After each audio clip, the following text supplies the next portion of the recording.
किसी अच्छा Windows 10 system में तुमको करना क्या है, बायोस सेटिंग को अगर एक्सेस करना है, ठीक है, एडवांस जो बायोस है यूईएफआई जो बायोस है वो अगर एक्सेस करना है विंडोज 10 या तो विंडोज 8 सिस्टम में, तो कहाँ से एक्सेस कर सकते हो? देखो मैं दिखा रहा हूँ यहाँ पे, तुम सेटिंग्स में चले जाओ, ठीक है, सेटिंग्स, ये तुम्हारा जो गियर आइकॉन दिख रहा है यही हो गया सेटिंग्स, या तो तुम यहाँ पे सर्च में जाके सेटिंग टाइप करने से आ जाएगा, एक ही बात है, ठीक है। तो मैं यहाँ पे क्लिक कर रहा हूँ और यहाँ पे क्लिक करने के बाद यहाँ पे ऑप्शन आएगा अपडेट एंड रिकवरी, ओके, ये वाला option update and recovery. Settings में जाने के बाद अपडेट एंड रिकवरी यहाँ पे क्लिक करो इसको, फिर यहाँ पे रिकवरी में जाना है, ठीक है, you to go to recovery options, clear. Click करता हूँ मैं यहाँ पे 3 ऑप्शंस आ रहा है, देखो ये एडवांस स्टार्टअप, ये वाला ऑप्शन, ठीक है, ये वाला ऑप्शन तुमको जाना है। देखो यहाँ पे लिखा हुआ है कि स्टार्टअप फ्रॉम ये देखो स्टार्टअप फ्रॉम ए डिवाइस और डिस्क, समझ में आ रहा है ना, such as USB device, DVD, मतलब अगर कभी भी तुमको अगर अपना लोकल हार्ड ड्राइव से मतलब बूट नहीं करना है, यूएसबी से बूट करना है या तो डीवीडी से बूट करना है, तो यहाँ से जाके कर सकते हो, ठीक है। चेंज विंडोज स्टार्टअप सेटिंग्स, मतलब बायोस को यूएफआई फार्मवेयर का हम लोग एक्सेस कर सकते हैं, वहां पे जाके भी ये सब काम कर सकते हैं, ठीक है। रीस्टोर विंडोज फ्रॉम में जो भी हो तो यहाँ से कर सकते हैं। तो यहाँ पे हम लोग करेंगे रीस्टार्ट नाउ पे मैं क्लिक करता हूँ, ठीक है। तो मेरा सिस्टम अभी मैं यहाँ पे कुछ चेंजेस नहीं करूंगा, जस्ट पाथ दिखा रहा हूँ तुम लोग कहाँ से एक्सेस कर सकते हो, ठीक है। तो रिस्टार्ट हो रहा है अभी, थोड़ा वेट करो, थोड़ा पॉज कर देना, तो ठीक है। यहाँ पे इस तरह से आएगा, देखो इसके बाद करना क्या है तुमको, यहाँ पे ट्रबल शूट में जाना है, यहाँ पे क्या है ये ट्रबल शूट, यहाँ पे क्लिक करना है, ठीक है, ट्रबल शूट में जाना है। और उसके बाद यहाँ पे तुमको 3 ऑप्शन मिलेगा, उसमें से तुमको सिलेक्ट करना है एडवांस वाला ऑप्शन, ठीक है, यहाँ पे क्लिक करो। और यहाँ पे तुम देखो बहुत सारा ऑप्शन आ रहा है, ये देखो system restore, system image recovery, startup repair, startup settings, ठीक है। तो इसमें मैं जा रहा हूँ, इसमें जाने के बाद यहाँ पे इसको रिस्टार्ट करना है, बस समझ में आ रहा है। तो ऐसे मैं अभी अब इसको नहीं कर रहा हूँ, तो यहाँ से जाके भी तुम इस तरह से उसको एक्सेस कर सकते हो, क्लियर हो गया। यहाँ पे रजिस्टर करो तो तुमको वो वाला सब कुछ ऑप्शंस मिल जाएगा, यहाँ पे लिखा हुआ है देखो, boot logging, safe mode, driver signature enforcement, बहुत सारा ऑप्शन तुमको यहाँ से मिल जा रहा है। ऑटोमेटिक रजिस्टर सिस्टम फेलो में ये सब ऑप्शन तुमको जब तुम यहाँ से रजिस्टर करोगे तुमको वो सब सेटिंग यहाँ पे मिल जाएगा, क्लियर हो गया, ठीक है। अच्छा अभी हम लोग यहाँ पे आते हैं, इस सिस्टम में आ जाओ, एस्केप की प्रेस किया और देखो ऑप्शन आ रहा है कि नहीं, यहाँ पे एस्केप की प्रेस करने के बाद यहाँ पे ऑप्शन आ रहा है F1, F2, F9, F10, F11, ठीक है। तो अगर सिस्टम के बारे में जानना है, सिस्टम का इंफॉर्मेशन तुमको लेना है तो F1, ये सब F1, F2 का भी फिलहाल हम लोग को जरूरत नहीं है, 2 ऑप्शन का जरूरत पड़ सकता है यहाँ पे, F9 या तो F10, ठीक है। मुझे इस सिस्टम को किस मोड में बूट करना है, मैंने तुमको लास्ट टाइम समझाया था, यूएसबी मोड में बूट कर सकते हो, नेटवर्क मोड में बूट कर सकते हो, तो उसके लिए हम लोग को जाना है F9 में, ये F9, ठीक है। देखो अभी दिख रहा है कि नहीं, क्या दिख रहा है, HP दिख रहा है, HP मतलब मेरा ये पेन ड्राइव जो यहाँ पे लगा हुआ है, ठीक है, ये पेन ड्राइव का दिख रहा है। नोटबुक हार्ड ड्राइव मतलब ये लोकल इस लैपटॉप का जो अपना लोकल हार्ड ड्राइव है उसका बात हो रहा है। बाकी जो हो गया थर्ड वाला, ये अगर तुमने यहाँ पे अगर डीवीडी ड्राइव है, अगर तुम डीवीडी से यहाँ पे अगर बूटिंग करोगे तो उसका ऑप्शन आ रहा है। तो फिलहाल राइट नाउ हम लोग यहाँ पे कौन सा सिलेक्ट करेंगे, HP पेन ड्राइव। तो इससे जाने से पहले मैं और एक चीज तुम लोग को दिखा रहा हूँ, बायोस को कैसे एक्सेस करना है, ठीक है। तो बायोस को एक्सेस करने के लिए फिर से मैं बैक करता हूँ यहाँ पे, सॉरी ये फिर से एक बार ऑन हो चुका है, एस्केप की प्रेस करके हम लोग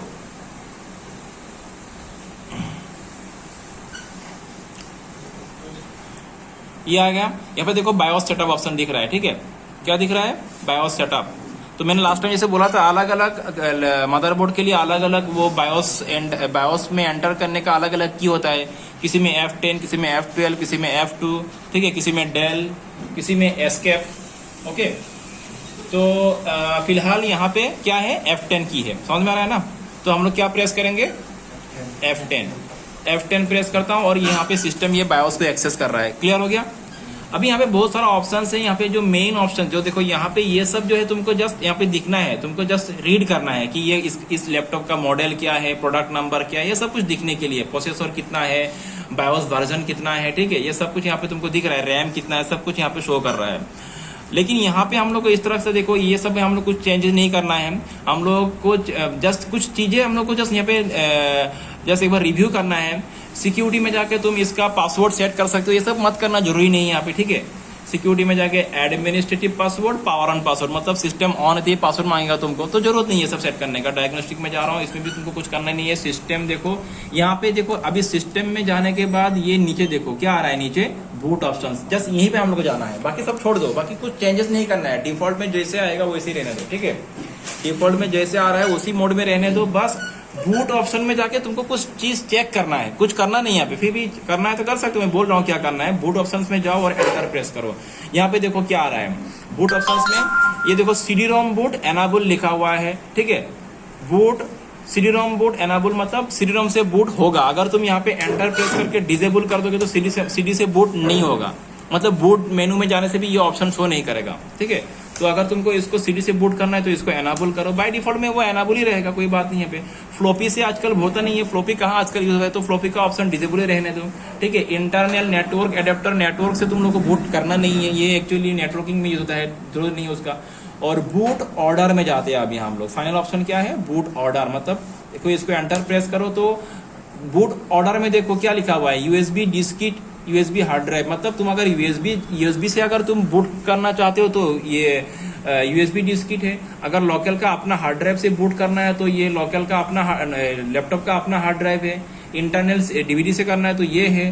तो ये ऑर्डर तुमको कैसे सेट करना है, मतलब जो फास्ट में रहेगा, जैसे अभी कौन सा फास्ट में है, USB डिस्किट, मतलब जब मैं सिस्टम को लैपटॉप को मैं जब ऑन करूंगा ये ऑर्डर चेक करेगा, बायोस में जाके ये ऑर्डर चेक करेगा। सबसे पहला कौन सा है, USB, तो ये अगर USB तुमने USB बूट डिवाइस लगा के रखा है तो USB से बूट शुरू हो जाएगा, ठीक है। ऑर्डर चेक करेगा।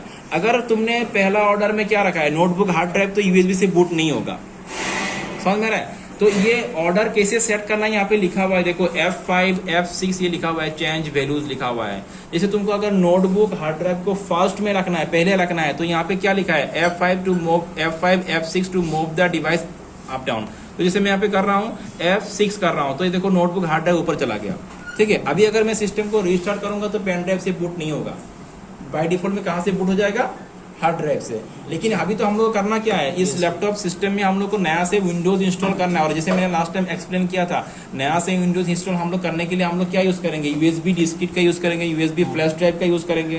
तो जब सिस्टम को स्टार्ट करेंगे, मैं चाहता हूँ कि USB से बूट शुरू हो जाए, तो उसके लिए हम लोग को बूट डिवाइस किसको रखना है, फास्ट पोजिशन पे USB को रखना है, और इसको फास्ट सेकंड रखना है। तो बस कुछ नहीं है, F5 F6 की है, ये सब यूज करो, इसको तुम इस तरह से अपने हिसाब से सेट कर सकते हो। क्लियर हो गया, ओके। और अगर यहाँ पे ये सेकंड पोजीशन पे है तो भी कोई टेंशन नहीं है, या थर्ड पोजीशन पे है, क्योंकि हम लोग बूट मेनू में जाके भी उसको कर सकते हैं, उसमें भी जाके कर सकते हैं। लेकिन हमेशा याद रखना, इसमें तुम इसको ये जो लोकल जो इसका है नोटबुक हार्ड ड्राइव, इसको ही फास्ट में रखना है तुमको, ठीक है। क्लियर हो गया। तो फिलहाल में अभी तो हम लोग इंस्टॉलेशन शुरू करेंगे, इसीलिए मैंने ये पेन ड्राइव लगा के रखा है और इसको USB डिस्किट को मैंने फास्ट पोजीशन पे रखा है। क्लियर हो गया, आसान, कोई डाउट है किसी का? चलो आगे चलते हैं। अभी ये जो तुमने सेटिंग, बाकी तो कुछ मॉडिफाई यहाँ पे करना नहीं है, बस यही चीज तुमको दिखना है जस्ट यहाँ पे। और अगर चेंज करना है फास्ट पोजीशन पे किसको रखना है तुम डिसाइड कर लो, उसके हिसाब से फास्ट पोजीशन पे रखो। उसके बाद यहाँ पे लिखा हुआ है F10 सेव एंड एग्जिट, ठीक है। तो ये जो भी मैंने मॉडिफिकेशन लाया है यहाँ पे, इसको सेव करना है और एग्जिट करना है। F10 प्रेस करो यहाँ पे, और उसके बाद एग्जिट सेविंग चेंजेस यस करता हूँ मैं इसको, और एंटर प्रेस करता हूँ, ठीक है। अभी फिर से तुम देखो, मैं एक बार एस्केप प्रेस करके फिर से मैं यहाँ पे देखो F9 में जा रहा हूँ, ये बूट डिवाइस ऑप्शन में जा रहा हूँ, ठीक है। यहाँ पे ना जाने से भी होगा, क्योंकि मैंने बायोस में जाके पहला बूट डिवाइस किसको सिलेक्ट किया है, पेन ड्राइव को। अगर तुमको यहाँ से भी करना है तो कर सकते हो, मैंने वही बोला। तो एक बार यहाँ पे भी दिखा देता हूँ तुम लोगों को। F9 प्रेस करो यहाँ पे, अभी F9 मैंने प्रेस किया, ठीक है। तो इसीलिए पेन ड्राइव पहला पोजिशन पे आ रहा है। हो सकता है कि यहाँ पे पेन ड्राइव सेकंड पोजीशन पे दिखा रहा हो, कोई टेंशन नहीं, यहाँ पे जहाँ पे भी दिखा रहा हो उसमें जाके एंटर प्रेस कर दो। अगर पेन ड्राइव सेकंड पोजीशन पे आ रहा है तो उसमें जाके एंटर प्रेस कर दो, पेन ड्राइव से बूटिंग शुरू हो जाएगा, ठीक है। तो यहाँ से भी कर सकते हो। तो हालांकि हम लोगों ने वहाँ पे फास्ट ऑर्डर पे रखा है, इसीलिए यहाँ पे ये पेन ड्राइव या तो HP फास्ट पोजीशन पे दिखा रहा है, ठीक है। चलो हो गया बात, यहाँ पे समझ में आ चुका है, हम लोग समझ लिया बूट डिवाइस को कैसे सेट करना है। एक बार तुमने बूट डिवाइस सेट कर लिया, अभी उसमें जाके एंटर प्रेस कर दो। अभी क्या होगा, ये जो पेन ड्राइव जो बूटेबल बना के रखा है हम लोगों ने, एंटर करके रखा है, यहीं से बूटिंग प्रोसेस शुरू हो जाएगा। तो यहाँ पे जाके मैं इसको एंटर प्रेस करता हूँ। चलो मैंने इसको एंटर प्रेस कर दिया, अभी पेन ड्राइव से बूटिंग शुरू हो जाएगा, ठीक है। अभी दो ऑप्शन आ रहा है विंडोज 10 की विंडोज 32 बिट और विंडोज 10 का 64 बिट। चलो मैं यहाँ पे 64 बिट को सिलेक्ट कर लेता हूँ। अपना हार्डवेयर को चेक कर लेना, हार्डवेयर सपोर्ट करता है कि नहीं। आजकल हार्डवेयर ही तुम्हारा 64 बिट सपोर्ट करता है, उसमें कोई टेंशन नहीं है। तो यहाँ पे कुछ नहीं, एकदम आसान है। देखो सब कुछ ऑटोमेटिकली होता है, जस्ट एक दो जगह पे तुमको अपना मैन्युअली इंटरफेयर करना पड़ता है, बाकी खुद ब खुद हो जाता है। ठीक है, तो थोड़ा पॉज कर लो, समझ लगे, दे दो।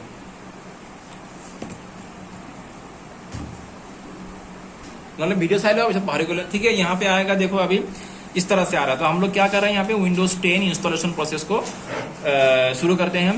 तो यहाँ पे कुछ नहीं करना है, बाय डिफॉल्ट में जो लैंग्वेज सिलेक्ट दिया हुआ है वही उसी को एज इट इज रहने दो। ठीक है, ये कुछ यहाँ पे कुछ मॉडिफाई मत करो, डिफॉल्ट में जो सही है यहाँ पे सब, बस इसको नेक्स्ट कर दो यहाँ पे अभी। और अभी हम लोग करना क्या है, दो ऑप्शन है, इंस्टॉल एंड रिपेयर। रिपेयर नहीं करना है, फ्रेश विंडोज इंस्टॉल करना काम करना है, सॉफ्टवेयर से जुड़ा हुआ, तो रिपेयर में जाएंगे। फिलहाल मैं यहाँ पे इंस्टॉल नाउ करता हूँ। तो इंस्टॉल नाउ करते ही कुछ इस तरह से आ रहा है, तो थोड़ा वेट करना पड़ेगा अगला स्टेप तक। ये अपने आप से हो रहा है। देखो इतना कुछ खास मैन्युअली इंटरफेयर नहीं करना है, सब कुछ अपने आप से हो जाएगा। दो तीन जगह पे जस्ट तुमको कुछ चीजें सिलेक्ट करना पड़ता है और बाकी खुद ब खुद हो जाता है। यहाँ पे पॉज कर लो। यहाँ पे अभी क्या मांग रहा है, आई एक्सेप्ट दी। तो इसको तुम जस्ट क्या कर देना है, सिलेक्ट कर देना है, एक्सेप्ट दी लाइसेंस टर्म्स, और उसके बाद नेक्स्ट। दो ऑप्शन आ रहा है, install Windows and keep file settings application, install Windows only. मतलब अगर तुमको फ्रेशली करना है, ये तो अपग्रेड और ये फ्रेश। अगर तुमको विंडोज को अपग्रेड करना है तो यहाँ पे जाओ, और अगर फ्रेश इंस्टॉल करना है तो यहाँ पे। तो हम लोग करेंगे क्या, फ्रेश इंस्टॉल। तो यहाँ पे मैं क्लिक करता हूँ। अब यहाँ पे तुमको मेन जगह यहीं पे है, तुमको यहीं पे अगर कुछ करना है तो कर सकते हो। देखो यहाँ पे ऑलरेडी पार्टीशन पहले से ही बना हुआ है। यहाँ पे पार्टीशन कितना बना हुआ है, देखो 1 2 3 4। जो एकदम पहला वाला पार्टीशन है वो सिस्टम रिजर्व है 100 MB का, वो अपने आप से क्रिएट हो जाता है, उसको मैन्युअली क्रिएट करने की जरूरत नहीं पड़ता है, सिस्टम अपने आप से उसको क्रिएट कर लेता है। बाकी जो 3 पार्टीशन है, पार्टीशन 2 3 4, हालांकि अभी देखो यहाँ पे ये तीनों पार्टीशन ही मेन पार्टीशन है। ठीक है, अभी हम लोग करेंगे क्या, क्योंकि अभी पार्टीशन 3 एंड पार्टीशन 4 में क्या ऐसा डाटा है, तुम्हारा डाटा है। तो करना क्या है, देखो मैं कुछ बोल रहा हूँ तुम लोगों को। अगर पार्टीशन को का डिलीट करना है, मैं करूंगा नहीं अभी फिलहाल यहाँ पे, क्योंकि डाटा ऑलरेडी यहाँ पे है। किसी भी पार्टीशन का अगर डिलीट करना है, जब उस पार्टीशन के ऊपर क्लिक करो और डिलीट ऑप्शन है यहाँ पे। ठीक है, समझ में आ रहा है बात। अगर इसको डिलीट करना है तो यहाँ पे क्लिक करो और डिलीट ऑप्शन यहाँ पे क्लिक कर दो, पार्टीशन क्या हो जाएगा, डिलीट हो जाएगा। देखो पार्टीशन से जुड़ा हुआ काम हम लोग बाद में भी कर सकते हैं, ऐसा बात नहीं कि यहीं पे कर लेना है तुमको। ठीक है, तो यहाँ पे जो सबसे पहला पार्टीशन को बोला जाता है सी ड्राइव, मतलब उसका लेटर क्या होता है, C. Second partition D, third partition E, इस तरह से होता है। ठीक है, तो यहाँ पे जो विंडोज ऑलरेडी पहले से ही इंस्टॉल है वो कौन सा पार्टीशन पे है, सेकेंड पार्टीशन। पहला वाला तो मैंने बोला है कि वो 100 MB का है, उसको छोड़ दो, वो सिस्टम रिजर्व है। तो सी पार्टीशन कौन सा होगा, ये वाला होगा, सबसे पहला वाला पार्टीशन 2 होगा। इसको छोड़ के जो पहला कौन सा आ रहा है, पार्टीशन 2, ये सी पार्टीशन होगा। ठीक है, ये डी पार्टीशन और ये पार्टीशन होगा। तो सिस्टम का जो विंडोज कहाँ पे इंस्टॉल है, सी पार्टीशन पे। अभी इस सिस्टम में क्या है कि हम लोग को नया से विंडोज इंस्टॉल करना है, तो हम लोग डी और ई में नहीं जाएंगे, क्योंकि विंडोज कहाँ पे इंस्टॉल है, सी पे, मतलब पार्टीशन 2 पे। और इसी पार्टीशन को हम लोग क्या करेंगे, यहाँ पे फॉर्मेट करके यहीं पे री इंस्टॉल कर देंगे। बस समझ में आ रहा है। तो उससे क्या होगा, तुम्हारा डी ड्राइव और ई ड्राइव में जो भी डाटा है वो कुछ नहीं होगा, इरेज नहीं होगा, एज इट इज रह जाएगा। तुम्हारा जो प्रॉब्लम विंडोज की वजह से हो रहा था वो सोल्व हो जाएगा। ओके, तो बाद में मैं तुम लोग को, अभी फिलहाल यहाँ पे मैं पार्टीशन डिलीट करके नहीं, नया पार्टीशन बनाना कैसे होता है वो यहाँ पे नहीं दिखा रहा हूँ, डाटा है। अगला क्लास में अगर मुझे ब्लैंक हार्ड डिस्क मिलता है तो मैं दिखा दूंगा। ठीक है, तो यहाँ पे अभी करना क्या, हम लोग को विंडोज इंस्टॉल करना है। कौन सा पार्टीशन पे करना है, सी पार्टीशन पे। ठीक है, तो बस उसी पार्टीशन को तुम सिलेक्ट करो, तुमको कुछ नहीं करना है। उस पार्टीशन को मुझे फिर से क्या करना है, विंडोज इंस्टॉल करना है, तो उसको मैं फिर से एक बार सिलेक्ट कर लेता हूँ। सिलेक्ट कर लिया मैंने ऑलरेडी, और यहाँ पे फॉर्मेट ऑप्शन है, समझ में। यहाँ पे देखो क्या है, ये फॉर्मेट। यहाँ पे फॉर्मेट ना भी करो तो भी चलेगा, और फॉर्मेट करने से क्या हो जाएगा, यहाँ पे जो भी पहले से विंडोज है तो जो भी डाटा है सब कुछ साफ हो जाएगा। क्लियर। और बिना फॉर्मेट करके आगे जाओगे तो क्या होगा, पहले वाला विंडोज वहां पे रह जाएगा, फिर से नया एक विंडोज ऑपरेटिंग सॉफ्टवेयर वहां पे इंस्टॉल हो जाएगा। क्लियर, बस समझ में आ रहा है। फॉर्मेट करके आगे जाएंगे तो पहला वाला पूरा साफ हो जाएगा, और अगर नहीं फॉर्मेट करोगे तो फिर नेक्स्ट करोगे तो वो पहला वाला विंडोज भी रह जाएगा, और उसको ओवरराइट करके नया वाला विंडोज वहां पे, ओवरराइट मतलब वो भी रह जाएगा और नया विंडोज भी वहां पे इंस्टॉल हो जाएगा। तो ठीक है, हम लोग यहाँ पे इसको क्या करेंगे, फॉर्मेट कर लेंगे। तो चलो मैं इसको यहाँ पे फॉर्मेट कर लेता हूँ, क्योंकि उसमें जो विंडोज मुझे उसको हटाना है, क्लियरली नया से इंस्टॉल करना है, तो मैं इसको फॉर्मेट करता हूँ। फॉर्मेट मतलब यहाँ पे जो भी डाटा है वो इरेज हो जाएगा, उसके साथ साथ यहाँ पे एक फाइल सिस्टम अप्लाई हो जाएगा। अभी फाइल सिस्टम क्या है मैं बाद में बोलूंगा। ओके करता हूँ मैं इसको, एंड फिर उसके बाद हम लोग ऑप्शन जाएंगे, नेक्स्ट में जाएंगे, तो यहाँ पे इसको सिलेक्ट कर लेंगे। अभी ये खाली हो चुका है, फॉर्मेट हो चुका है, यहाँ पे नेक्स्ट करेंगे हम लोग, ठीक है। नेक्स्ट करो यहाँ पे, और देखो यहाँ पे अपने आप से बाकी प्रोसेस खुद ब खुद चलेगा, कुछ नहीं करना है। ये 100